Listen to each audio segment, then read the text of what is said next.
Join me as I explore diverse cultures, drawing wisdom from David Gilmore's groundbreaking book Manhood, In the Making. My mission is to distill the universal traits, virtues, and attitudes that define a potent man across all boundaries. This map of manhood will empower you to shed your boy psychology and unlock the benefits reserved for mature men around the world. Forget the cries for less masculinity advocated for by toxic feminism. In today's confusion, we don't need to diminish this vital force. What we truly crave is more mature masculinity. We need to cultivate man psychology, a grounded confidence in our masculine power that allows us to lead with strength, not domination. Biological gender versus manhood.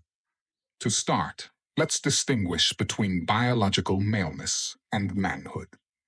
Nearly all societies worldwide recognize that being a man entails being born with male reproductive organs. However, manhood isn't solely determined by physical traits. It's something that must be earned. The Fox tribe of Iowa, for instance, refers to achieving manhood as the big impossible, a feat only a select few can accomplish. Unlike biological sex, manhood isn't automatic. It's a goal to strive for. As the American author Norman Mailer once said, "Nobody is born a man. You have to earn manhood by being skilled and courageous."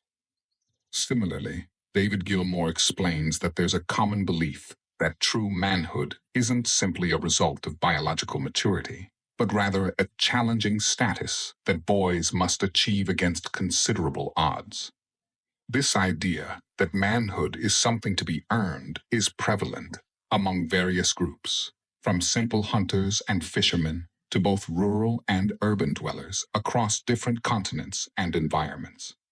To understand why it's widely believed that real men are made, not born, we need to delve into what is universally considered the biggest threat to manhood: psychological regression. Psychological regression. Unlike other animals, who are born with some level of independence, humans spend their first year entirely dependent on their mothers. Just as a fetus is physically enclosed in the mother's womb before birth, psychologically, during the first year of life, infants can be thought of as being enclosed in the mother. From the baby's viewpoint, the mother represents everything: love, secure protection, and nourishment. Margaret Mahler coined the term separation individuation to describe the stage when the child starts realizing its separateness from the mother, alongside increasing physical mobility. This stage marks the time when the child is supposed to develop its own autonomy and sense of identity. While both boys and girls go through challenges during this phase, it can be particularly tough for boys. Unlike girls, whose psychological closeness to the mother helps reinforce their feminine identity, boys must detach from the mother to establish their masculine identity. This transition for boys involves overcoming their previous bond with the mother to define themselves as independent and masculine, a process that adds extra difficulty and risk. Throughout history, initiation rites have helped boys navigate this process of separation and individuation. Through rituals overseen by male elders, boys undergo symbolic death and rebirth to emerge as men. But in the modern Western world, there's a shortage of strong male role models to guide boys into manhood. Many men are growing up without truly leaving the psychological embrace of their mothers, without learning how to face challenges, become self-reliant, and fulfill the cultural expectations of manhood. Many men are falling into lethargy, seeking comfort at their mother's side and avoiding reality. This tendency to regress leads to lifestyles that oppose the ideals of manhood. One such lifestyle, warned against by Carl Jung, is what he termed as the incestuous marriage to the mother in mythological terms. This concept refers to remaining psychologically attached to the mother well into adulthood. This results in a man who retreats into childhood, seeking comfort from his mother and avoiding the demands of the outside world. Jung illustrates this dynamic as a secret collaboration between mother and son, where each enables the other to evade the challenges of life. Irrigant.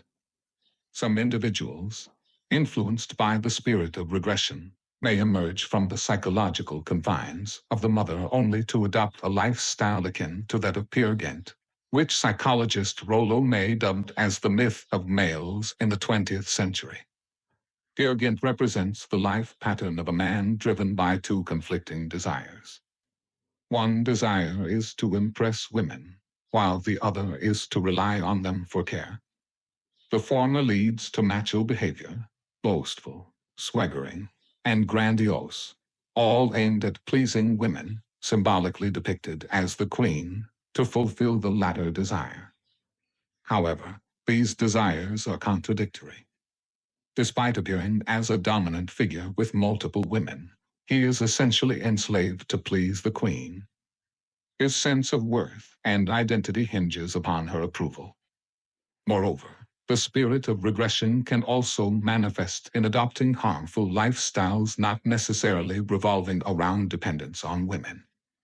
According to Erich Neumann in his book The Fear of the Feminine, symptoms like world weariness, neurotic illnesses, or resigned acceptance of mediocrity can indicate the influence of regression.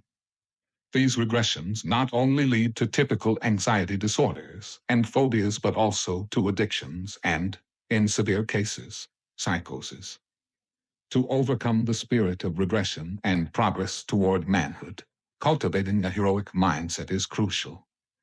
This mindset is echoed in various myths, one notable example being the Germanic legend of Tannhäuser and Venus. Tannhäuser and Venus. In this tale, the knight Tannhäuser encounters the enchanting goddess Venus, who invites him to her mountain, Venusberg, where she promises to fulfill all his desires alongside her attendants, the naiads and sirens. Tannhäuser agrees and dwells in this idyllic feminine realm for a year. However, he soon becomes restless and grapples with a profound moral dilemma. Should he stay in Venusberg, where every pleasure awaits him?